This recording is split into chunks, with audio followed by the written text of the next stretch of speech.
Di ba? Tapos yung kanilang rally, mga bossing. Chico Oh, eto. Barsaga, susunod na ba kay Ito pala si attorney. No? Si attorney Carlo, ayan.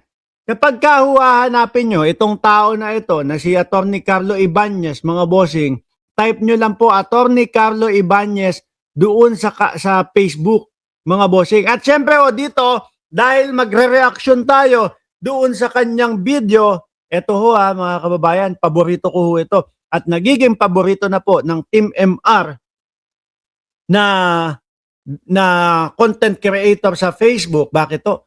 Magaling magpaliwanag. No? Magaling magpaliwanag, talagang yung mga tipong mga pag-uusapan na mahirap intindihin, na ibe-breakdown niya at na ipapaliwanag niya ng maigi sa mga kapwa natin Pilipino. Attorney Carlo Ibanez. So, syempre dito, mga kababayan, sa bidyong ito, puputol-putulin ho natin. Bakit? Kasi bibigyan natin ng reaksyon. No? Bibigyan natin ng reaksyon. Pero puntahan nyo po yung channel niya doon sa Facebook po. No? Pagka nag-comment kayo, sabi nyo, Attorney Carlo, naparito ako kasi ginamit ni Mark Ramos yung iyong video. Nag-message ako sa kanya. Nagpaalam ako para gamitin to. Okay, game! Susunod na nga ba talaga sila Kiko Barsaga? Kasi mga kababayan, kung matatandaan nyo po, nung isang araw lang, si Pokis, si Pokis, mga boss chipamo, sir, ay nakasuhan. Inciting to sedition, no? Kaya nga nakaposas yung manong Di ba? Kaya nakaposas yung manong, mga kababayan, kasi, totoo naman, sinabi niya, no? Chief of Staff, General Bronner, with matching pangalan. Ang sabi niya doon, sumama na kayo, tara, sumama na kayo sa panawagan ng publiko daw na magbitaw, na talikuran na ng suporta si Pangulong Bongbong Marcos. Yun lang mga kababayan Udyukan mo mga militar, udyukan mo mamamayang Pilipino na talikuran ang Pangulo. Sedisyon na yun, mga boss chipamo, sir. May magsasabi na, abogado ka ba, Mark Ramos? Kaya mo nasasabi yan. Common sense na lang. Although, no, meron pong abogado na magtatanggol dito kay Pokis, mga kababayan. Ang magtatanggol naman sa kanya si si Topacio. Ang magtatanggol sa kanya si Topacio at si Attorney Torion daw mga bossing. So, ngayon, nabanggit ko pa lang kung sino yung mga manananggol niya, alam nyo na kung ano kahihinatnan. Okay? So, pakinggan natin. Si Kiko Barsaga, mga kababayan, mga nakaraang linggo, buwan, merong ganyan din May mga parali-rali din Merong kung ano-anong mga sinasabi si Kiko Barsaga at may mga bintang din po, mga kababayan, si Kiko Barsaga na walang ebidensya. No? Ngayon, ang tanong mga boss chipamo, sir, ay makakasuhan din kaya ng inciting to sedition itong si Kiko Barsaga? Pakinggan natin kay Attorney Carlo. Kiko Barsaga, susunod na ba kay Pokis? So, nakasuhan at naaresto na si Romeo Pokis for inciting to sedition. Yan. Alam natin yan, mga bossing, di ba? Ang tanong, susunod na ba si Barsaga? Para sa akin, dapat na. No? Para sa akin, dapat na.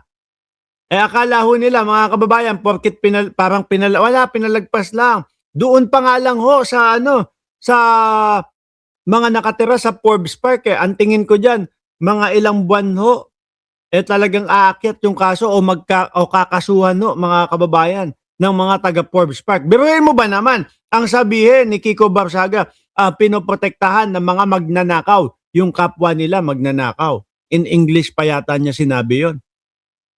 Kung ikaw ang nakatira doon sa loob ng Forbes Park, no, at ang sinasabi ni Kiko Barsaga ay yung mga doon nakatira, si Martin Romualdez, mga bossing, masasaktan ka nun.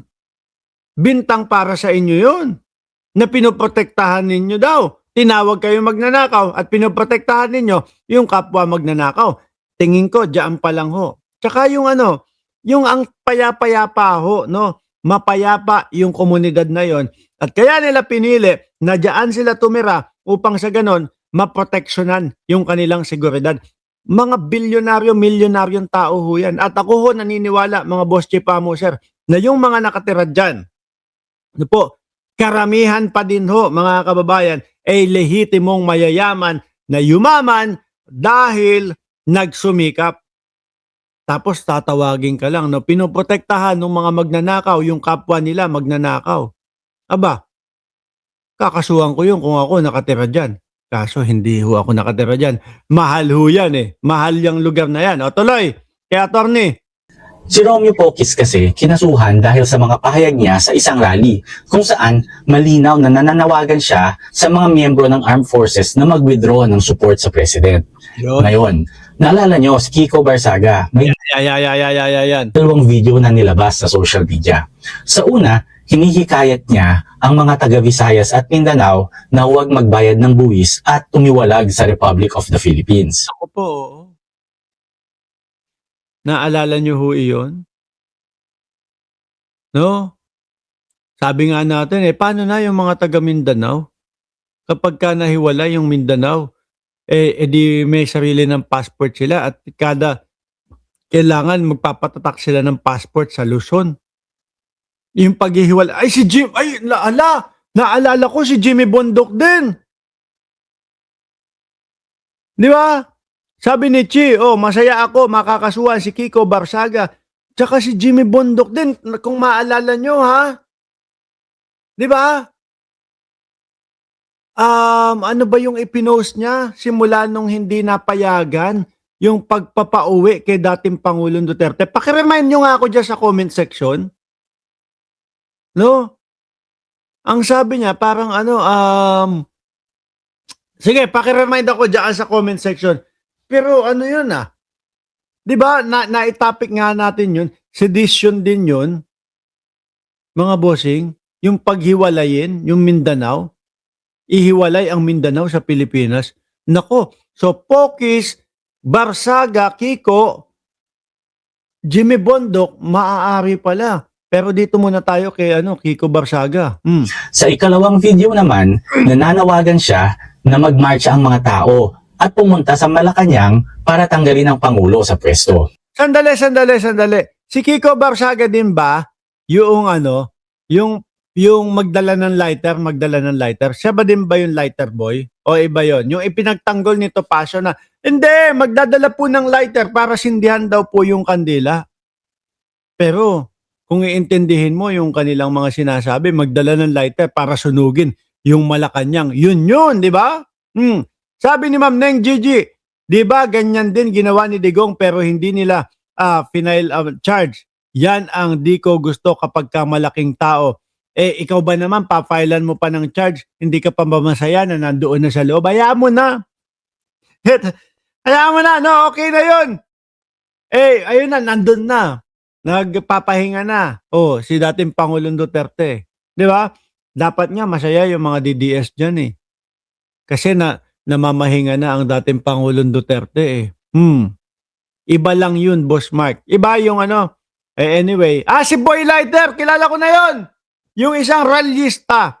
Oo. Yung isang rallyista na kung ano-ano yung mga sinasabi, mga kababayan. Ma'am Neng Gigi, nung dati pa, siya nahuhuli. Hayaan mo na, namamahinga na si dating Pangulong Duterte doon sa ICC. Iba ibig sabihin nung namamahinga? Ang comment section nyo, iba ang ibig sabihin, Mark, nung namamahinga. Hindi kasi, para sa akin, ang pagkakaintindi ko doon sa namamahinga kumbaga, yung relax na buhay niya. Patay? Patay ang ibig sabihin nung namamahinga, namahinga? Sorry. Sorry, sabi ni si Ardayan, deads na yun, right? Sorry. Ibig ko lang sabihin, mas nakapagpapahinga si dating Pangulong Duterte doon sa ICC. Okay na, no? Tuloy na natin si Atty. Kung saan pa mapunta. Sorry na, Hindi, kala ko kasi, alam niyo naman no'n, tagal ko nang nasa labas ng bansa. Halos ilang taon na, 21 years na yata ako. 'Di ba? Oh, yung namamahinga, nagpapahinga, ay akala ko iisa na lang yung ano niyan. Oh, game, tuloy na po. Malinaw na inciting to sedition yan. Kapag inuudyok mo ang mga tao na huwag sumunod sa gobyerno na humiwalay sa bansa or patalsikin ng Pangulo, crime yan. Wala itong pinagkaiba sa ginawa ni Pokis. Naku. Kaya kung si Pokis inaresto, dapat isunod na din si Barsaga. Kayo, ano sa tingin nyo? Ganun po. Attorney, tatanungin mo pa ba kami? Di ganun din ang tingin namin diyan, no? Pagka may lumabag, huwag palagpasin. Pagka merong gumawa ng mga ganyan, ang nangyayari ho kasi mga kababayan, pilit nilang o pinupuwersa nilang mapababa si Pangulong Bongbong Marcos nang wala naman silang sapat na ebidensya o patunay. So ang nangyayari ho, napuprostrate ho sila. Rally, hindi na nila mapigilan yung kanilang sarili kasi ilang taon na hong mga nagrarally, buwan-buwan, meron pong malawaka rally, buwan-buwan may sinasabi sila na super rally, buwan-buwan may sinasabi silang sandamakmak na taong pupunta. Ang ending po, wala naman, uwian lang. 'Di ba? So ngayon, yung mga lumalabas sa kanilang bibig, hindi na ho nila nakokontrol dahil buwisit na buwisit at inis na sila. Dahil yung agenda nila, hindi mangyari-yari ho, mga kababayan. Kaya, para sa akin, lahat ng mga sedisyon ang ginawa, kasuhan, at dapat ikulong. Papalabasin yung mga yan. Political prisoner. 'Di ba? Political prisoner kami, ganito, ganyan. Diyos ko po.